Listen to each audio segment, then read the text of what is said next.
It's time for DodgerHeads.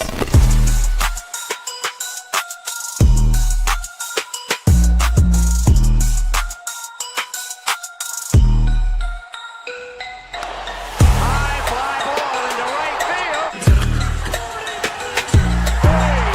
Dodgers have won it all in 2020. Shohei Ohtani, 50-50 club. Strikes him out. There's a drive. Shohei Ohtani. Freeman hits the ball. She is gone. Birthday party, Los Angeles. Your Dodgers have won the World Series. What's up, everybody? Welcome into DodgerHeads Live, presented by DodgerBlue.com, part of the Medium Large Sports Network. My name is Jeff Spiegel, joined tonight by Bruce Kuntz, here to discuss the latest on the Los Angeles Dodgers. Merry Christmas season to those who celebrate. I know, people on our company starting to do some Christmassy type things, starting to head out of town in the next couple of days. Thank you to everyone, by the way, for the grace you've shown me. I know it's my fault. We're a couple hours late tonight. There was a father-daughter event that was not going to be missed by the three girls in my household. So I was there. Bruce, happy Tuesday to you, my friend. Good to see you. It's been a couple weeks. That's, again, my fault, but good to see you again. Yeah, good to see you, Jeff. I'm glad to be back on, and we can get through the off-season grind, find plenty of things to talk about together today. We're going to try. It's December 23rd. There is just not a lot going on. I always laugh when there's people in the chat that are like, hey, we got to move on to the next topic. Folks, if there were more topics lined up, we would discuss them. We are scraping to get to where we're going to get. So here's the plan for tonight. We're going to talk Brendan Donovan. There's some more news on him and whether or not the Dodgers are a real player. Also, you've got a great take on Brendan Donovan as far as some of the rumored packages we've heard. What would the equivalent package look like? When we talk about a Brendan Donovan type, and not that we're going to extrapolate it, but then when you get to a Duran or an Abreu or a Nootbaar, the Donovan package will give you a little bit of a baseline of what it might cost for the Dodgers to go and get a player like this. And then I haven't gotten a chance yet to talk to you about the top 25 list that we've been putting out over on DodgerBlue.com. The all-quarter century team. You, of course, were part of the team that contributed to those rankings, but I'd love to get your thoughts, not just on the first five, but numbers 6 and 7, I should say 20 and 19, which were released yesterday and today. So that's a plan for tonight. Let's start with Brendan Donovan. Reports, Bruce, that he is going to be headed elsewhere. This is a guy that had been connected to the Dodgers. I think a lot of Dodger fans gotten excited about. Katie Wu had reported a while ago that the Giants and Mariners may be favorites. Ken Rosenthal reporting the Red Sox have entered the mix. They've only traded with the Cardinals twice so far, so it seems like they've got lots more work to do. What's your initial reaction when you hear Donovan may be headed elsewhere? Does this bum you out or get you excited because there's someone else you like more? It's not that I get excited, but it's also not really surprising because it sounds like Brendan Donovan might be the most sought-after piece of the entire offseason. Rosenthal's reporting today said that like more than half the league has checked in on him. So it sounds like that he's a guy that a lot of teams really, really want, and that seems to always track towards the Dodgers aren't going to go into a bidding war for a guy like this, and that's just not something that'll ever happen. So once you hear how much interest there sounds to be like throughout the league, it's not really surprising that the Dodgers aren't going to get in and start, getting in a bidding war and raising the price on themselves. The Dodgers aren't ever the team that are going to bet against themselves and other teams and wind up paying more than they feel like is fit. Yeah, and Donovan, it makes sense why half the league would call, because when you have as much positional versatility as him, it's like you need a second baseman, you need a third baseman, you need a left fielder. Let me introduce you in Brendan Donovan. And so obviously the more versatile a guy is, the more valuable he is, the more sought after he is going to be. And when you look at him, he's been incredibly consistent and productive. Not only is he versatile on the defensive side, gives you solid defense at all three spots, but offensively, the weighted runs created plus 118, 115, 119 the last 3 years, 127 his rookie year. So he's just a really steady player, an above average offensive player. Hits for average, career 282 hitter, 361, 411 on the OBP and slug. 10 to 12 home runs with the high average and a decent on base percentage, plus the versatility. You can see why there's some value here if you want to get a little nerdier. Elite whiff rate, elite strikeout rate, elite expected batting average. So it's all real, is my point with Brendan Donovan. But I think I'm ultimately with you where I like Brendan Donovan, but if I'm getting into a bidding war, I might be one of the first ones to bow out of that bidding war, Bruce. Yeah, it's not really speaking to how good of a player he is, because he is a super good player. He's a super valuable player for all the reasons you just listed. And I think that for a lot of us that, usually the Dodgers are targeting the big names at the top of the market. And at the beginning of the offseason, Brendan Donovan seemed like a more low-key sort of name to start talking about. But that's not how these teams are viewing him. That's not how his trade value is going to reflect. Like, this is a big, big piece with big, big value. And so, yeah, the Dodgers weren't going to go in and compete against 16 other teams and wind up paying a price. They have their price, and that's why usually they like to go after the guys that are more under the radar on the market, that they can get the price that they feel fit, because they're not going to raise the price by bidding against a bunch of other teams. Yeah, I see ants marching in the chat saying, is Brendan Donovan just Tommy Edman? In many ways, the answer to that question is yes. He's actually much better, might be a little bit of a stretch, but he is a decently better offensive player. I would say Tommy Edman offers you more elite defense when it comes to second base, especially. Tommy Edman can play center field. No real insight into whether or not Brendan Donovan could, but I would say similar players, similarly valued players. Obviously, at this point, Brendan Donovan still under team control for a couple of years. Tommy Edman has been extended. Tommy Edman a little bit older than Brendan Donovan as well, a couple of years older as well. So similar in their versatile. They played for the Cardinals, but I don't know. It's a sort of a choose your flavor. Do you want the defense and the center field ability of Tommy Edman, or do you want a little bit better bat in Brendan Donovan? Yeah, I think the profiles depart a little bit in that Donovan is the better offensive player for sure. Tommy Edman had a rough year offensively, and he was dealing with the ankle and all of that. But you also don't really expect Tommy Edman to be the kind of offensive player that Brendan Donovan is right now. For the Dodgers, if they traded for Brendan Donovan, you're talking about lineup depth kind of thing. For most of the other teams, they're in the mix, and the reason they are in the mix is he's going to be a top of the lineup, sort of like leadoff man for a lot of teams. He's a really good offensive player, can play every day, no matter what. Tommy Edman's the guy that against right-handed pitching is going to need to be at the bottom of that lineup for pretty much everybody. And he has the versatility is the same between those two guys, but Edman certainly is the better defender. But Donovan, I think overall, as the complete package, brings more that other teams around the league would be looking for. Just out of curiosity, we've got a mailbag that's going to be posting on Christmas Day. And one of the questions that I got asked, I'm curious to hear your answer to, is based on perceived cost, and we're a reasonable cost, predictable cost, and we're going to get to Donovan's cost here in a minute, of the guys who are available, whether it's paying Kyle Tucker the money that he is expected to get, or giving up the prospect capital to go get a Lars Nootbaar or a Brendan Donovan or a Abreu or Jarren Duran. What would be your choice of those, let's say those 5 options? I think it's really tough right now because where my gut goes, I don't love the price that it seems like any of those guys are going to get. So what I would try and do, and what I think the Dodgers are doing, is sitting on the back burner and waiting to see if somebody comes to them. If it's Tucker, who doesn't get the $400 million he wants and decides he wants to take a little short-term deal, they'll pounce on that. If it's the Red Sox that decide they need to get rid of one of those outfielders and will take a slightly lesser price than they're currently asking to do it, I think they'll pounce on that. So it's not an easy or a clear answer to the question, but my answer. Okay, I think we lost Bruce there, so we'll stay tuned to see if Bruce comes back to us. Whoop, you got me? Oh, we're back. There we go. Did I startle for a second there? You did. So you basically said you're going to press pause, wait to see what everybody else does, and then wait till the cost comes down.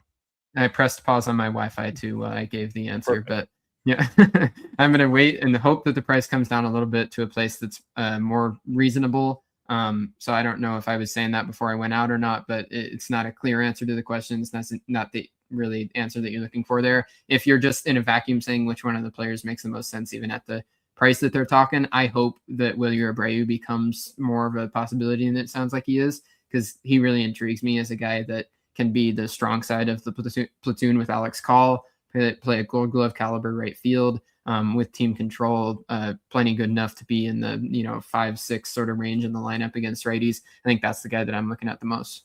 Love it. I love it. Yeah, Nootbaar is the guy that I wouldn't say I want him the most. He's I think clearly the worst, seems like a mean word, the least good player of the 5 that we just mentioned, because the other 4 I think are very good. But I think his cost would probably be the lowest because Yeah. of the risk that comes with coming off of a down year, the double heel surgery that he had. That's kind of bizarre. I think it's one of those scenarios where the Dodgers can probably assume more risk by taking him than Donovan. There's basically no risk. He can play any position and he's going to hit for average and be an above average hitter. So it's interesting. But one thing I wanted to talk, and this was an idea of yours, and I think it's a great piece, is there have been some rumored deals, sort of like what it might cost to go get a Brendan Donovan. And you wanted to put those deals into the lens of Dodger prospects. So if we talk about these numbers, I don't know how to pronounce the guy from Seattle who pitches with both of his hands. How do you pronounce his name? I believe it's Durangelo Sintji. I think it's Sintji. Great. If you just say it with confidence, Bruce, literally none of us are going to tell you you're wrong. So we'll go with that. But he's one of the names that's been mentioned. So when you've seen the packages, whether it's from the Giants or from the Mariners, maybe walk us through what those packages have been rumored to be, and then what that would look like from a Dodgers equivalent. Yeah, so this was from Katie Wu's piece a couple of weeks ago when she basically just talked about that the Mariners and the Giants were both checking in, and these were some of the prospect names that were being talked about. It wasn't saying that they were both of these players in the same package or one or the other. It was just these were kind of names that the tires were kicked on. So obviously with the Mariners, like you said, it's the switch pitcher first rounder from last year, Durangelo Sintji. That was talked about with Seattle. Also, Lazaro Montes, a left-handed hitting, pretty talented outfielder that's AA, sort of like big boomer bust sort of profile. And then for the Giants, they had Gavin Killen, who was their first rounder last year, and then lefty Carson Wisenhunt made his debut during the season. So those were the guys that were talked about in Katie Wu's article as the Cardinals potentially having interest in. Like you said, Jeff, we kind of looked at what that might mean from a Dodger perspective. These are very rough comps. They're not one-to-one player comps, like to say these players are the same guys. I kind of took this and tried to say what seems like equivalent value in a sense. So for Durangelo Sintji, I kind of estimated it's in the Eduardo Quintero, Zahir Hope sort of range of a pretty top prospect outfielder. Oh no, sorry, that was for Lazaro Montes. For Durangelo Sintji, I said Jackson Ferris, a pitcher, straight comp there, near the back end of the top 100 list. Pipeline has Sintji at number 90 on their last update. Montes is at number 29, so that's where you get the sort of top prospect outfielder, the top prospect pitcher, both in there. Both the Giants guys aren't ranked on MLB Pipeline's top 100, but they're both like right on the bubble. You would assume they're some of the top prospects in the Giants system.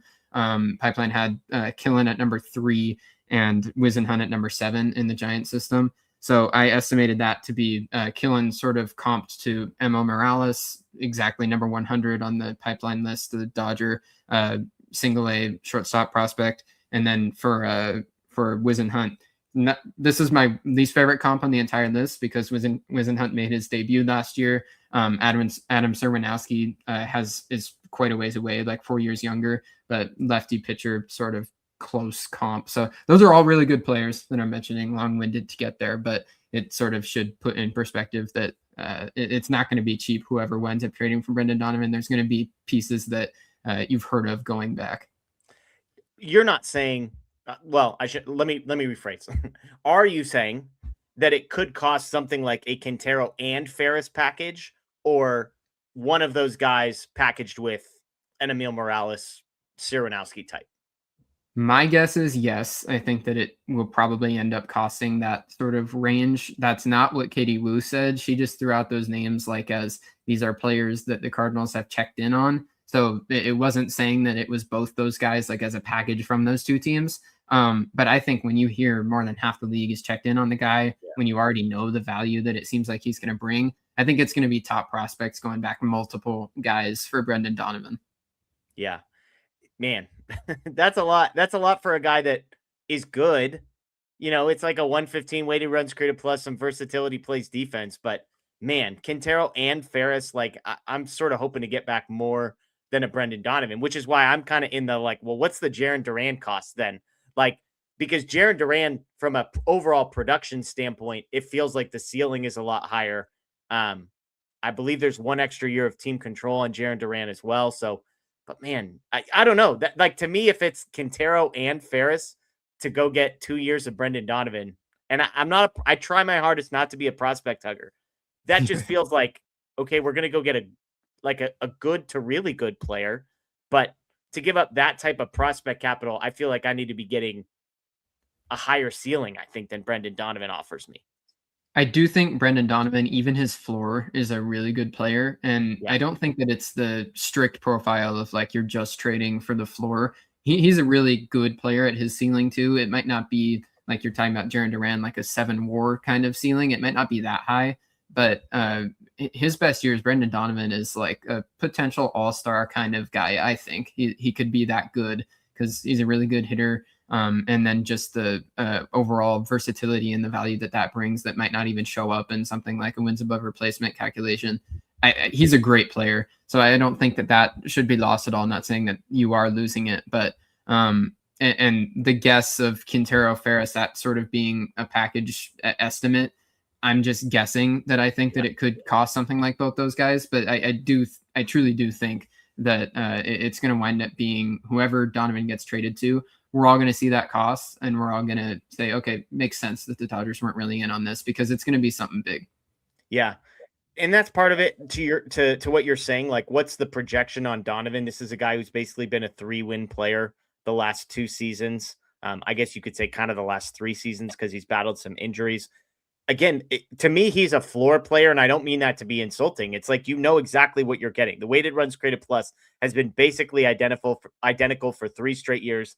The batting average has like a 9-point spread over the last 3 years. The slugging percentage has a 5-point spread over the last 3 years. The on-base percentage is the only one with a 23-point spread. So he's the same guy. Like, he's going to hit 280 with a 350 on base and a 420 slug every single year while playing good defense in all 3 of those places. And so maybe I just need to accept that the Dodgers need guys like this to just go be towards the bottom of the lineup, be consistently good, but not a guy that's going to hit 35 home runs in their best season, and just be okay with that. There were times last year that if you could have added a 120 weighted runs created plus bat to the Dodger lineup at the bottom, like there were times it really felt like they needed that, including right now. So I think Brendan Donovan's a really a great player, and whoever gets him is going to be getting a really good get. These are impossible questions, so I'm sorry for asking it. Duran will go for more than Brendan Donovan, right? If traded, you think? Yeah, I have to imagine. I like you said, you're trading for ceiling, and the Red Sox aren't going to move him until they get the package for the ceiling. I'm not crazy about Jarren Duran, not in that I'm comping it to Brendan Donovan. He's a better ceiling than Donovan for sure. I have a lot of concerns about Duran's profile, and because of the fact that I do think he's going to get a package that's definitely bigger than Brendan Donovan's, I wouldn't be the first person to trade for him. Like I said a little bit ago, if I'm taking one of those 2 Red Sox outfielders, I'd go for Willie Abreu first. And why is that? What is it about Abreu that jumps off? Is it the off the field stuff that comes with Duran, or something else? It's that. It's also that, like, you look at Jarren Duran's year last year and the numbers, it just was not very good. The on base is not very high. I think Willie Abreu has this sort of Dodger type typical profile of like he's going to be on base, he can slug too, and they're both platoon bats. I think that's the first thing. Willie Abreu is a better defender, and he doesn't have a season in his past like Duran had 2 years ago. But I think that the happy medium is better there with Willie Abreu compared to if you trade a huge premium for Jarren Duran and then he just continues to perform like he was last year with the off the field issues, then you really could get burned. Yeah, it's interesting because, I mean, Duran was disappointing. Would you be surprised if I told you that Jarren Duran had a higher weighted runs created plus last year than Willie Abreu?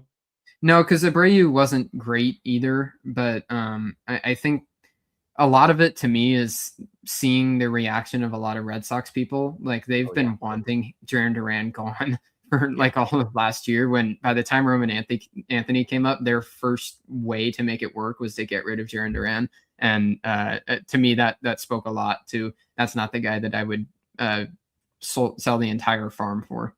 Yeah, it's fair. Duran, I keep coming back to because he plays center field. And I know Andy Pages is capable of playing center field. I just think, and to your point, I mean, Abreu in right, Pages in center is probably a push to Pages in center or excuse me, Duran in center and Pages in right is probably what I you would actually say. think that might be better because Okay. Jaron Duran, I think, is better suited for left field. Jaron Duran hasn't jumped off the page at me like he was a great defender. Last year, he was not a great defender. And William Abreu is the guy that you're getting the Gold Glove in right field. And it seems a lot of Dodger people I've heard, that want to move Andy Pages to right field where he's fantastic, whereas he's just good in center field. I think he's better than that. I think he's great in center field, and I don't think that there's a reason to be looking to move him off of there. If you can get a great glove in the corner outfielder, I think that suits you just as good. Yeah, the Durant again, defensive metrics are all over the place. It's so fascinating to me that in 2024, Duran graded out the year that he played the most center field of any. He graded out as like an elite defensive player, and then he moves to the corner, and his defensive metrics all go down. And it's like, what do you do with this? So he's a fascinating player. He's polarizing. It totally makes sense to me. The But Green Monster is weird, so who knows what playing left field there is weird, but good point. it also could speak to the off the field stuff. The player that is that up and down with the offense, with the defense apparently too. It just scares me away. Yeah, Abreu. The only thing I keep coming back to is the bat. So basically the last 2 years, it's only 2 years he's been at the major league level sort of consistently. It's like a 113 weighted runs created plus. I mean, it's like fine. That's a worse player than Brendan Donovan. He comes with 4 years of team control, plays an elite corner outfielder. So it makes sense to me. I would want him more than I would want Brendan Donovan. I'm just afraid what I would be paying for a guy that hasn't shown me he can hit. I mean, it's, 37 home runs over the last 2 years, a 320 on base percentage. Like, it's not a bad profile. 250, 320, 465. Like, that's solid. 785 OPS, 10 to 15% above league average. It just is like, maybe I'm just a spoiled Dodgers fan that wants a 125 weighted runs created plus to get out of bed. I think first he can be that guy. I think there's room for growth with William Abreu because he's had stretches over the last couple of years where he's been that 26. Sort of bat, and then it just kind of winds up evening out into the 115 WRC plus range. So first, I think he can be that guy. If you put him into a better lineup in LA where he's got all the protection in the world, I think he could take off.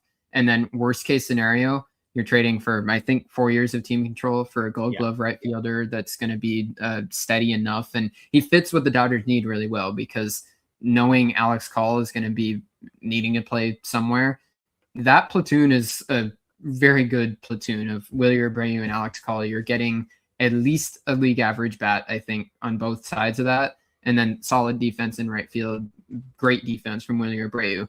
I think that platoon just sounds really, really good to me. So that's why I jumped there.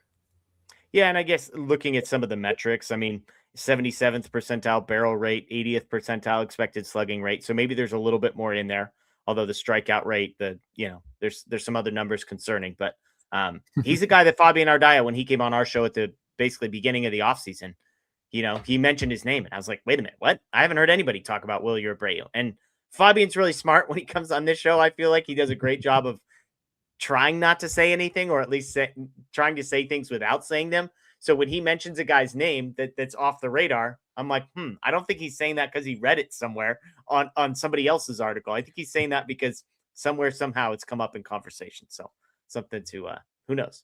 Richard says, I am still of the opinion that if we get Bo Bichette, I would be happier than Tatis attending a seminar for the latest and greatest treatments for ringworm. So, Richard, as always, the comedy, 10 out of 10. You and I have not talked about Bo Bichette. I have talked a lot about Bo Bichette. Where does Bo Bichette stack up compared to some of the outfielders we just mentioned, as far as potentially being an alternative where Edman goes to center field, etc.? Yeah, I've thought a little bit about Bo Bichette. I haven't done a huge deep dive because I don't think that he winds up coming to LA. He's intriguing, sure, because he's a good player. But I think moving him to second base, if he gets like 5 years, I would worry about the bat a little bit, just because like he, for most of his career, has been a very good hitter. And then he had the 1 year last year where apparently he was battling injuries and things, but he was like bad to the point that there wasn't a lot of like certainty that he would rebound exactly to the player that he did wind up being good again this year. I think that he winds up going somewhere else. And I don't think that the Dodgers are going to pay a big price tag for. He's the kind of profile that bottoms out real fast, which is exactly what the Dodgers just experienced with Teoscar Hernandez this year. And now it sounds like they would like to get rid of him. I don't think they're going to do that again with a guy that doesn't walk very much, super free swinger, where as soon as the batted ball luck or results go away, then you've got all of a sudden a contract that's hard to deal with. Yeah. The one upside to Bichette is just the age. He's, a couple years, 2.5 years away from turning 30. So to your point, doesn't mean the drop off's not coming, but at least it's not Teoscar Hernandez, a 32-year-old you're signing to a 3-year deal. If you could get him for like 4 years or something, if his market really just doesn't come along, which it seemed like for a while that the Braves made a lot of sense for him. Now they re-signed Kim, so that doesn't seem like that's a match very much anymore. And so, who knows if the Jays wind up signing Tucker or something and they don't want to spend any more money. Bo Bichette is the kind of player that if the Dodgers get him at a price that really makes sense, then you just take him and then you figure out how to make it work. And at least that next year the team is better and then you make it work from there. Yeah. Could play third base long-term if Max Muncy isn't going to be there. So lots of options, but I think that's the scenario. You kind of wait to see, do the Blue Jays, they feel like they're going to either go get Kyle Tucker or Bo Bichette, just a matter of figuring out which one, and then see what happens with the other guy. Because I think there's a reasonable chance the other guy is going to be very disappointed in what their market ends up looking like, which might be part of the reason that they're still negotiating. Because it's possible the Blue Jays know they're the only buyer in town for both of those guys, and they're negotiating against one another. But I think the other person might be in for a rude awakening, and it could be an Edwin Diaz situation where all of a sudden they come running back to the Dodgers, and it's like, wait a minute, Kyle Tucker's willing to sign a 5-year deal, or Bo Bichette's willing to sign a 4-year deal. Like, who saw that coming? And the Dodgers capitalized. So remains to be seen. All right, I want to get your reaction to the all quarter century team. As I said, every Monday through Friday, every day, Monday through Friday, we're releasing a new player from our top 25. As a reminder, 9 people on staff over at Dodger Blue. We all got to submit our top 25. A composite was put together, and that's what we have been releasing. Started last week, Monday through Friday. Numbers 20 and 19 released yesterday and today. As a recap, number 25, Miguel Rojas. Number 24, Kike Hernandez. Number 23, Russell Martin. 22, Chris Taylor. 21, Yasiel Puig. 20, Adrian Gonzalez. And number 19, Gary Sheffield. As a reminder, everybody was given the ability to rank these guys however they felt like they wanted to. There was one person on staff who basically ranked purely on vibes. There's one person on staff, Sebastian's been on the video, saying he values the regular season more than the postseason. We've got a couple younger people that contributed to these rankings. We've got some of us that remember the early 2000s. I don't want to say fondly, but we at least remember them. So let's start at the bottom of this list, Bruce. Rojas and Kike Hernandez. I've said multiple times, I had neither of these players on my list for a number of reasons. Were either of these players surprises to you to crack the top 25? No, because they were both on my list, and I think that they firmly deserve to be, because where you're talking about making the list based off of pure stats versus pure vibes, I was a mixture of all things in what I felt who is the best Dodgers of the quarter century. And I think that Miguel Rojas has enough individual moments that even though the stats aren't going to say that he is one of the top 25 Dodgers, absolutely not. But his home run in Game 7 this year, an argument that it's the greatest in single swing in Dodger history. It's that good. He saved Clayton Kershaw's no-hitter back in his rookie year all the way back. He's meant a lot to the team off the field over these last couple of years as a leader. He's helped Mookie Betts play shortstop. So I think I had him at exactly 25th. I'm glad that's where he made this list, because it's hard to put him above like other guys who have done more quantifiable things. But Miguel Rojas, I think, has had his individual moments and the off the field impact that I think he deserves a spot. Okay. Kike Hernandez also on your list. Where did he come in? Yeah, Kike came in a little bit higher. This was my vibes. Let's hear how high, Bruce. How high was Kike Hernandez on your list? Kike was at 15 for me. Jeez Louise. I love Kike Hernandez. I think that he means so much to the fans. He's become such an endearing figure over his time in LA. He was here and became that fan favorite even before then he went to Boston and then found his way back because it just felt right. Kike Hernandez had to be a Dodger, and I'm so glad that wound up happening again.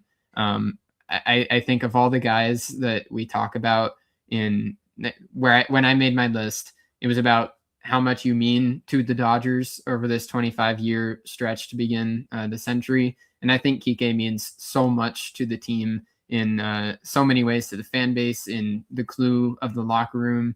And I just love the guy. So it was my list. I put him on there, and I'm glad that he made the overall list too. Yeah, that's a tough one for me. I think 25 years from now, there's no chance he's sniffing a list of Dodgers of the last 50 years. I think Miguel Rojas, for all the reasons we've said, will remain in conversation. I think Kike is like a fan favorite, rightfully so. Give me the biggest moment of Kike Hernandez Dodger tenure. Do you have one off the top of your head? Well, his 3 home run game against the Cubs in the playoffs. He's been such a great playoff guy, and then he's also been such a great vibes guy. I love Kike Hernandez. Everybody loves Kike Hernandez. I think that when you talk about the 50 years from now thing, the next generation by then is going to be who's Kike Hernandez, and I'll be the guy that jumps out and says, you need to know who Kike Hernandez is, because I'll tell them all the stories. I'll show them the videos of him in the dugout with bubble gum stuck around his barrel and doing all the things that he's done. He needs to be remembered as a Dodger. Yeah, and to the point, I see people making fun of me in the chat. Like, I remember that was 2017 in a year they didn't win the World Series. We don't need to get into the who's and what's and why's and how's of that. But I remember Kike as a playoff performer. He's been fantastic. I am pro Kike Hernandez being on the Dodgers starting in the postseason. Again, we haven't revealed who got left off of this list. I just will say that I think it's insane that some people got left off of this list in favor of Kike Hernandez. So, but we move on. This is why it's a 9-person list. It's not Jeff's list.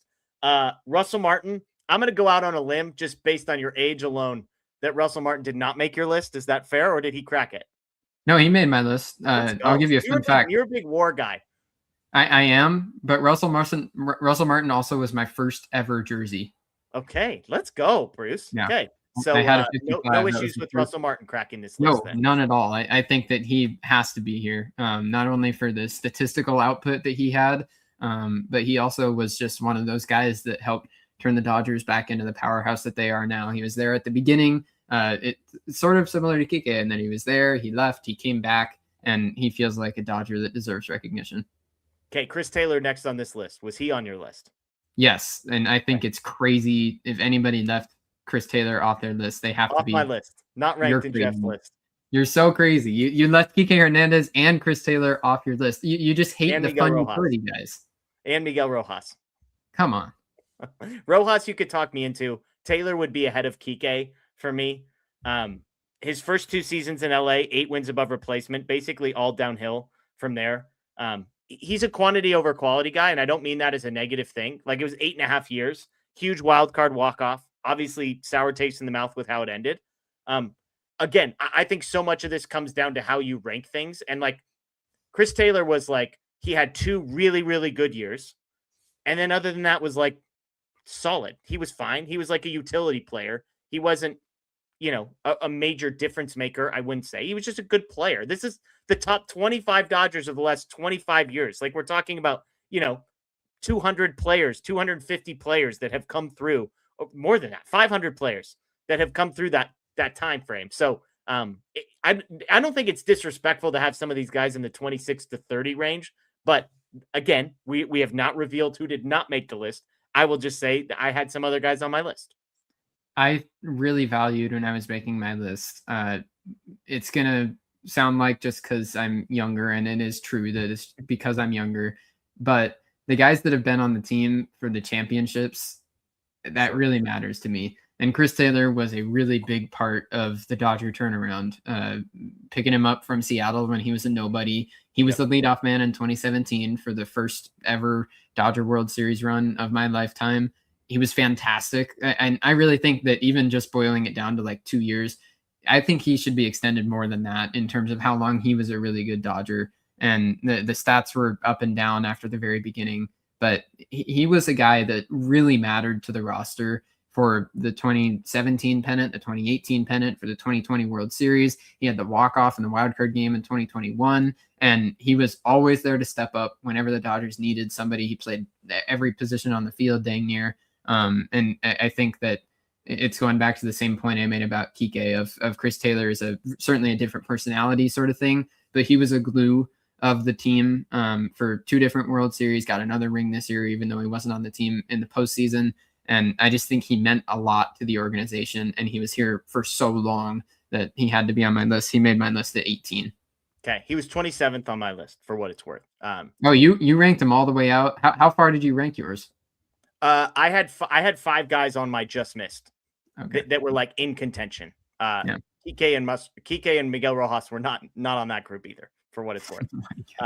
And to be fair, like I'm going to be nice to Bruce, who's a younger guy. There were some guys early on in the 2000s that did not make Bruce's list. That's all I'm going to say. So there were more older players on my list than somebody else like Bruce's. And again, I just think it's you're going to, as this plays out, there are interesting players. And I've said before, I think one thing I was guilty of was probably overcompensating against a recency bias and trying to make sure that this wasn't just a team of guys who all played in the last 6 years. Because to your point, we've won 3 World Series titles in the last 6 years. It is hard to not value those guys highly. And so I'm just trying to go back because I think there were some really good players. We're going to get to one in Gary Sheffield here in a minute. I was fighting for guys like Gary Sheffield to be recognized, to be honored, because I think there's a couple other guys that didn't, who are incredibly good players. And if you were alive and paying attention to the Dodgers, and I don't mean that as a diss, like you just weren't, it's not your fault what year you were born. I think it's easy to have missed what those guys meant to the franchise in that time, where it's like, we're talking about Chris Taylor, who's like not even playing every day. Yes, for better teams, but like not even playing every day, had 2 seasons above 2 wins above replacement. And we're ranking him ahead of guys who were like bona fide all-stars, like in the MVP Cy Young conversation. It was just a shorter tenure. That's what's hard for me. So we'll get to I think it's fair. And I'm totally upfront and acknowledging the fact that I have a bias towards the newer guys. Simply put, when I'm making a list of the 25 guys that have meant the most to the Dodgers, I want to rank the guys that I've watched play and I've felt the impact. For some of the other guys, I'm well aware of them. You know, it's not like that I'm have only paid attention to the Dodgers and have never looked at the history at all. I'm aware of those guys, but I am also less aware and have put less energy and time into the years that didn't win. And I think that those guys deserve their flowers in some way, but I absolutely have a bias towards this when we're talking about, like, if you're doing a top 25 years of the Dodgers in this stretch, pretty much all of those years are going to be the last 10. For and sure. So I think that chunk of time got a bias on my list for sure. Next on the list is Yasiel Puig. Please tell me you had Yasiel Puig on your list.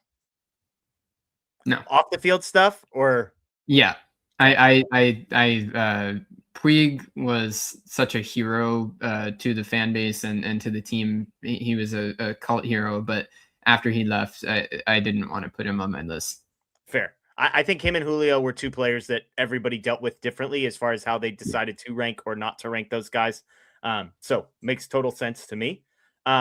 Number 20, what are we at? Number 20 on this list is Adrian Gonzalez. I had Adrian Gonzalez 25th.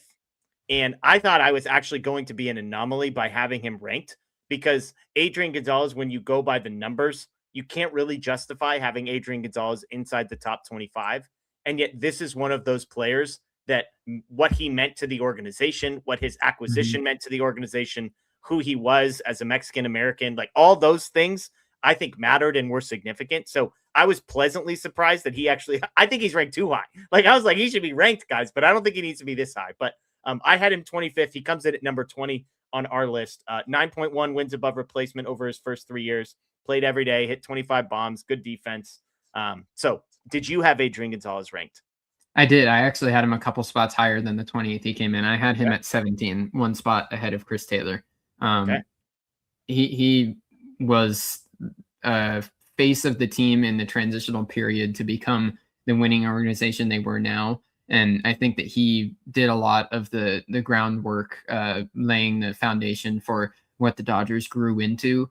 Like you said, his acquisition was such a big deal to the Dodgers to be like that. They were a a top team again. Like they were going to be making acquisitions at the very top of the market of available players. That he felt like his trade acquisition was an announcement of like the Dodgers are back. And he was fantastic his first couple of years. I didn't want to look at wins above replacement for him and take that really into the evaluation, just knowing he's a first baseman and he's going to get knocked there. I think that his presence in the lineup was really meaningful. And stats aside, although his stats were good for the first few years, I just thought that he was one of my favorite guys. I'm certainly not alone in that group of really having liked Aegon. And I wish that he would have gotten a ring before he was not in LA anymore. Yeah, no, I'm with you. And then number 19 on this list is Gary Sheffield. And I'm going to go out on a limb here and say that Gary Sheffield was not ranked on your list. Fair to say? You're correct. Okay. He was 23rd on my list. The hard part with Gary Sheffield, and this is where it's like Gary Sheffield versus Chris Taylor is such an interesting dialogue. Yeah. Because Gary Sheffield played 2 seasons in Los Angeles after the 2000s, like seasons that we are counting. Only 2 of them counted for this exercise. In those 2 seasons, he hit 79 home runs and had a 166 weighted runs created plus. He had the 11th best season of any Dodgers offensive player in the last 25 years. He finished top 10 in the MVP, and he was an all-star. Like, to me, this is where I think the debate is interesting, because the way my brain works, Sheffield played more than 2 years. By the way, Aaron Vaughn, I see it. We're doing 2000 to 2025. I forget what year he came to LA, but starting in 2000. To me, it's like he has to be ahead of Chris Taylor on this list and Kike Hernandez. Like Rojas, again, you can get to me with the home run and the 2 defensive plays and saving Kershaw, all that. But holy smokes, this guy, like he's a top 10 MVP guy. He hit 80 home runs in 2 years. He's one of the best offensive players in baseball. I would add, as a Dodgers fan, that period of being a Dodgers fan pretty much sucked. And Gary Sheffield made it suck a whole lot less because he was awesome. So that's where I'm like, there's a couple guys like him that I'm just like, these people need to be respected. So Sheffield, 19, happy he got love on the whole. But that's where I'm at with Sheffield. So my problem with Gary Sheffield, first of all, like you said, only 2 years. Those 2 years were absolutely meaningless in the history of the Dodgers. They were It's not his fault. He was on a team that was terrible and really did not make a blip in the radar in Dodger history. And yeah, he was great, but those teams didn't mean very much to the Dodgers as a franchise. And that might mean something to me. There's also the fact that even just looking outside of the 25-year stretch, when I think Gary Sheffield, I don't think Dodgers. I think like 6 different teams. He nothing about Gary Sheffield is intrinsically Dodger to me. And I know that I didn't watch him play, but that means something to me when we're talking about these guys. And when I went into my list trying to evaluate who meant the most to the organization during this 25 years, I think someone like Chris Taylor, like Kike Hernandez, these guys that will always be remembered as Dodgers and their impact on the team and the community. Gary Sheffield isn't in that group. And so like this is one that I'm not going to argue and say that I'm absolutely right, because this is where my bias comes in of like, I didn't watch him play. And I can totally understand that if I lived through that stretch where he was a top 10 MVP vote getter in the league, then I probably would see this a little bit differently. But for me, trying to be as impartial as I can at the 25 years of Dodger history, some of these other guys that I have on mean more to the organization than Sheffield's 2 years where the team wasn't winning meant to me. Yeah, I understand. It's great. Like Gary Sheffield in 3 years. So he played 3 years, 99, 2000, 2001, part of 98 season, I believe.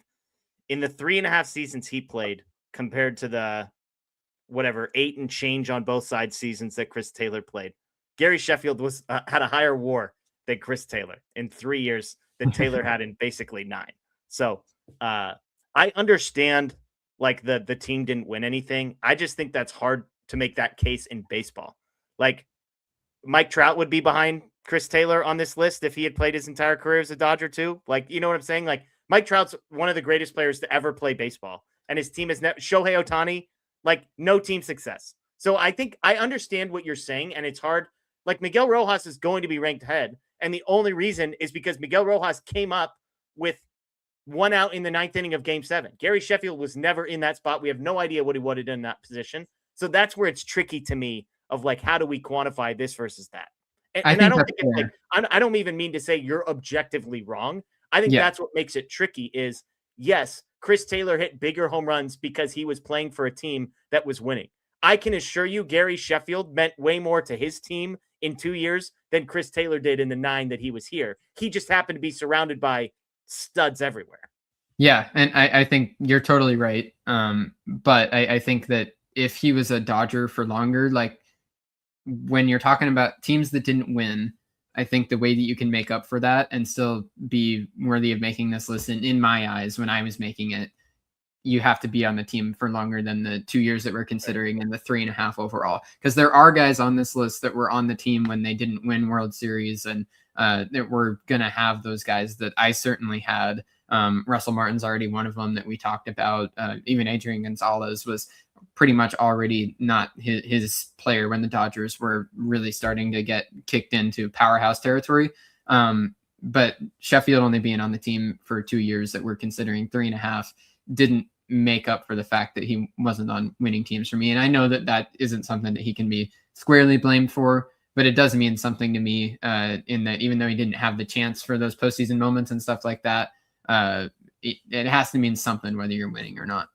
Yeah, it's hard. I hear you. And the quantity versus quality thing, I think, is also a tricky thing because it's like, Taylor played for longer. He also stacked a couple like 1.2 and 1.5 wins above replacement seasons in there. And it's like, this is another year he's a Dodger that we're all remembering him. But like, what are we really doing here? Obviously, I think for some people, the ending is not going to help his case. He was basically a -1 wins above replacement player between 2024 and 2025. But again, Chris Taylor, I like Chris Taylor. Again, I had Chris Taylor ranked just off of my list. So he's not the guy that I mean to be arguing. So there you go. There's 19 through 25. 18 will be published tomorrow. And then again on Saturday, myself, Sebastian, Matt will be breaking it all down in our recap show every Saturday, as long as this list is going. So make sure you check that out. Lots of fun debate. Sebastian basically cosplays as Bruce a little bit on this, on some of these debates when we talk about some of the older players. So some fun ones. And I see some names in the chat. It was a really fun conversation to have as we did this, because again, it is so subjective. And again, one person did it purely based off vibes. And there's people that like accidentally got left off of lists. I mean, it was chaos in the group chat, as you all can imagine. So fun stuff there. It was all right, let's get to what's that? It was a good time discussing the list. Oftentimes it turned into Blake versus everybody else, or Blake and me a couple of times versus everybody else. It was fun to discuss that with everybody and all the different perspectives like we're talking about right now. You saw Gary Sheffield play, you had that impact you, I didn't, and these different perspectives. That's why I think boiling 9 of us into one list was difficult, but also was a really fun and a valuable exercise. I love Ryan C says purely off vibes. Sounds like Scott. No comment. No comment on that one. And yes, as Bruce is pointing out, it's Blake just argues.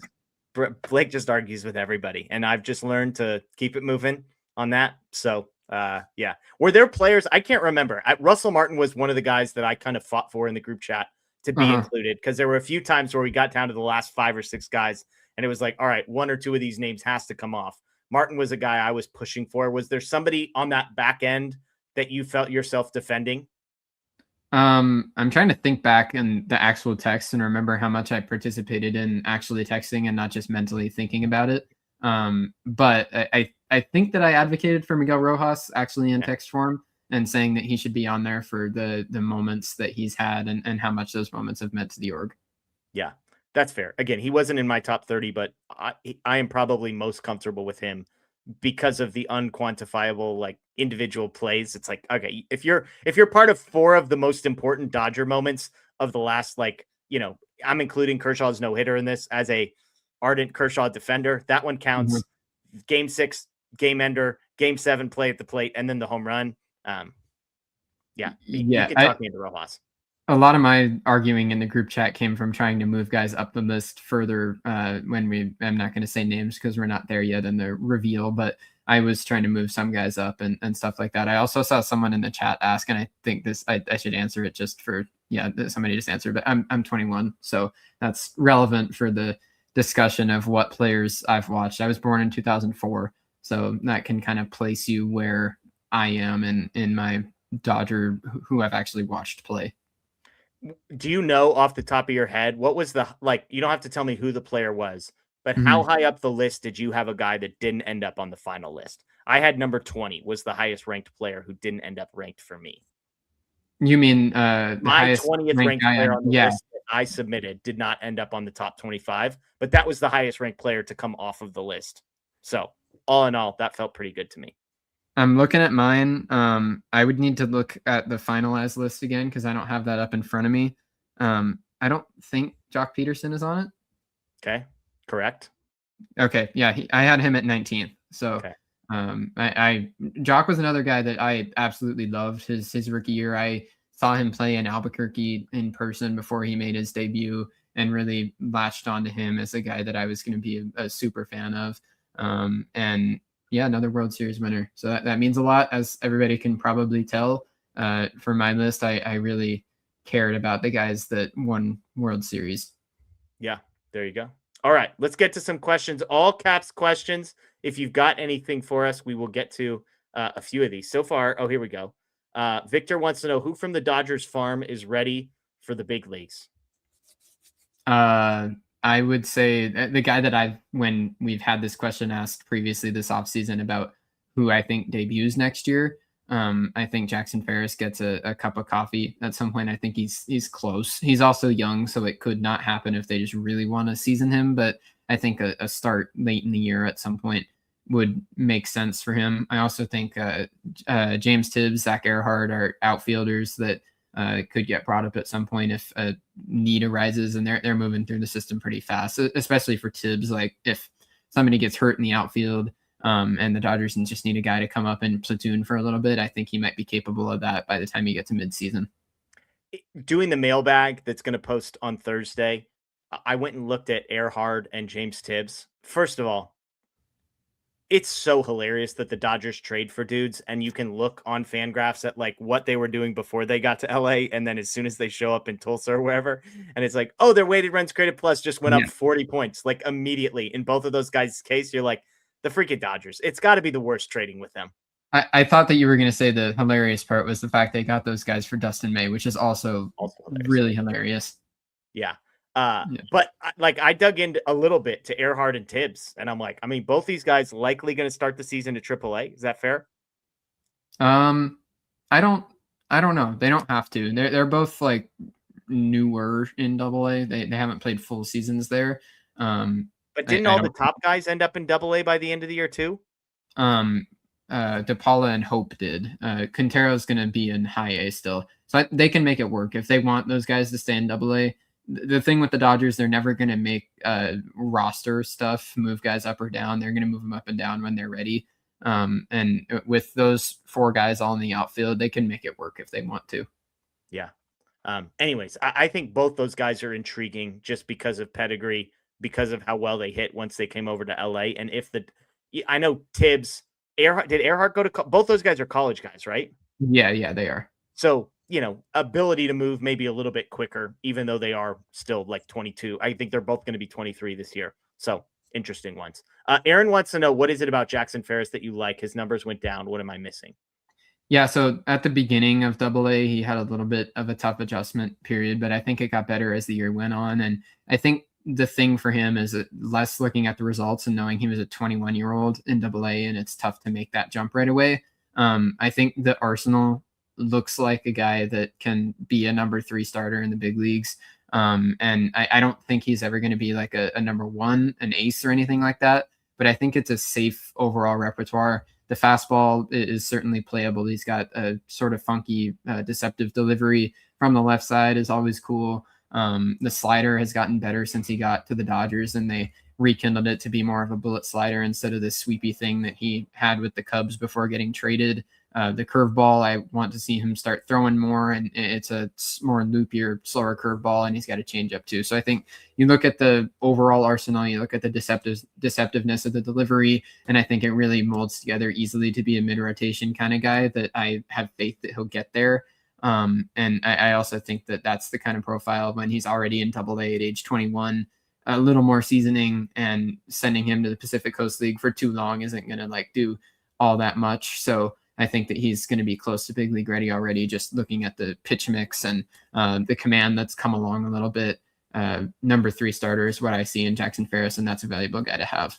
Love it. 300 says, is there any scenario, assuming they don't trade for an outfielder, that they give one of the kids a shot? My gut, Bruce, here is no, unless you're including Tibbs or Earhart in the kids, which I don't think anybody is. But those two guys feel like they would be, a few months ahead just from a timeline, not from an overall career, but from a timeline perspective, they would be ahead. If we're talking Quintero, Sirota, DePaula, or Hope, this seems like a 0% chance.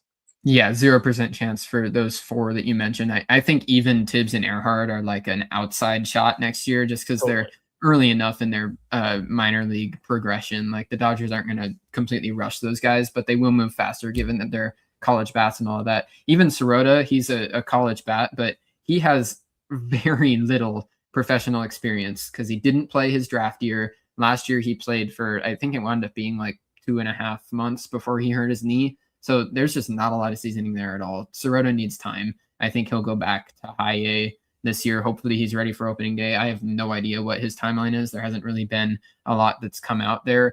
All I know is he sprained his knee and that ended his season. So when you hear knee sprain, you kind of have no idea whether that just means sprain or technically a bad grade sprain is a tear of an ACL. So I have no idea what his injury is. Hopefully he'll be ready for spring training. That's my guess, just purely guessing off the fact we haven't heard that he like tore something. So hopefully he'll be back, but he needs to be given a little bit of time, even though he's the college bat. He has barely any professional experience. When I learned that a sprain was a partial tear, it changed how I heard the word sprain for the rest of my life. Like you just said it. The difference between a torn ACL and a sprained ACL is like partial versus full. I mean, but partial is a heck of a lot closer to full than what I would have normally thought of when it comes to partial sprains of things. So they're all sprains, they're all strains. It just matters how severe the degree is. Jedi Engineer asks, why didn't Bruce get the memo on wearing a holiday sweater tonight? I almost texted him. Would you have had one to put on, Bruce, if I had given you a heads up? Nope, that's what I was just about to say. It wouldn't have mattered. You got a Christmas hat? You got a Santa hat or anything over there? Sorry. There we go. Well, you could put it on for the last couple minutes of the show. I mean, it's kind of small. I don't know if it is really going to fit me that well. Okay. All right. Well, there you go. Just looks good. Okay, let's go out with this one. David, with the last question of the night. Christmas Eve and Christmas Day dinners. I'll let you go first. Yeah, I don't have any strict plans. I told Jeff I'm leaving at like dark 30 tomorrow morning, to drive over to see my family. And so the dinner will be in their hands by the time I get there. The only thing I hope, because I'm going to New Mexico, that's where most of my family is. All I hope is that red chili is involved somehow. My uncle's homemade red chili sauce, and I'll be happy. Okay. Christmas Eve, my family has a tradition of doing Thai food. We do not make said Thai food, in case that wasn't abundantly obvious looking at me. But that's one of the restaurants that's open on Christmas Eve. My wife has some food allergies. She can eat Thai food because it's all rice noodles. And so we do Thai food on Christmas Eve. Christmas Day is normally kind of a dud around here because nobody in my family eats ham, which I like ham. However, we are going to a neighbor's house. They are making ham. They are making scalloped potatoes. They're doing the whole deal. So it's going to be awesome. We're contributing some mac and cheese, among some other things, some wine, I believe, as well. So we're going traditional Christmas Day dinner with a little bit of pad thai for my wife on Christmas Eve. I'm kind of a pad see guy. Occasionally, you'll catch me with the curry as well, Penang curry. I can get down with most Thai food. So that's the plan. And then we're doing ham, scalloped potatoes, mac and cheese. so much. Ham is better than turkey. Do we agree on that, Bruce? Oh yeah, easy. I was about to say I am also a ham guy, and turkey for me, I already mentioned the homemade red chili sauce. That is the only way that I'm going to enjoy turkey ever, is if it is purely a vessel for whatever sauce I'm putting on it, which I prefer to be red chili. Okay. Oh, there you go. Beverly wants you to know that the best tamales they ever had were from a roadside vendor in Santa Fe. So if you find a roadside vendor in Santa Fe, just a heads up, they might have good tamales. Anybody that hasn't been to New Mexico, my favorite thing about food in New Mexico, it's great. First of all, the second thing, almost everything there has chilies. So like you go to McDonald's and you can get a green chili cheeseburger. You go literally anywhere, there's chili on everything. I like to go to breakfast spots, and when I get a breakfast burrito, I get it Christmas style, which means green and red chili. Slaughter the whole thing. Everything I eat over there is just a vessel for eating green and red chili. They have stores that are like little like mini mart kind of things that are a smaller operation, basically just chili stores where you walk in and they've got chili paste, they've got chili powder, they've got real chilies growing. They've got everything. Everything is chili oriented over there. I'm a spice guy, and especially with chilies, it's the Hatch green chilies, New Mexican, all of it is just my favorite. Okay, there you go. So there you go. If you're ever in New Mexico, get some Christmas style breakfast burrito. Sounds like it's worth the trip. I'll say that. Yes. So yes. I also saw some people asking. The drive for me is, I think it's like 13 hours, something like that. I'm a long drive guy. I've always made long drives. I lived in NorCal for most of my life growing up, and I still drove down to LA all the time for Dodger games. So I am used to being in the car for a long time, and I like it. And you'll be there by Christmas Eve dinner, it sounds like, based on exactly. I'm leaving stupid early, so I'll get there while the sun's still up. I love it. I love it. Well, everybody, we appreciate you joining us again. If you're a Christmas person, Merry Christmas. Enjoy Christmas Eve tomorrow. Enjoy Christmas Day the day after. We will have a video posted on Christmas Day. It's me answering some mailbag questions. We got some good ones. I'm going to say on next Thursday, which is New Year's, we will be recording a second mailbag, but that mailbag is going to be exclusively non-baseball questions. So the first mailbag we did was a bunch of baseball questions. We saved some. Somebody asked what my favorite movies were that were made before 1960. Gonna be honest, haven't seen a ton of those, so it's a short list to choose from. We've got like best favorite interview, dream meal, entree courses, the whole deal. So if you have non-baseball related questions, at Jeff Spiegel on Twitter, at DodgerBlue1958 on social media on Twitter, those would be the best places to send those. We will put those together. We'll be doing a mailbag next week as well.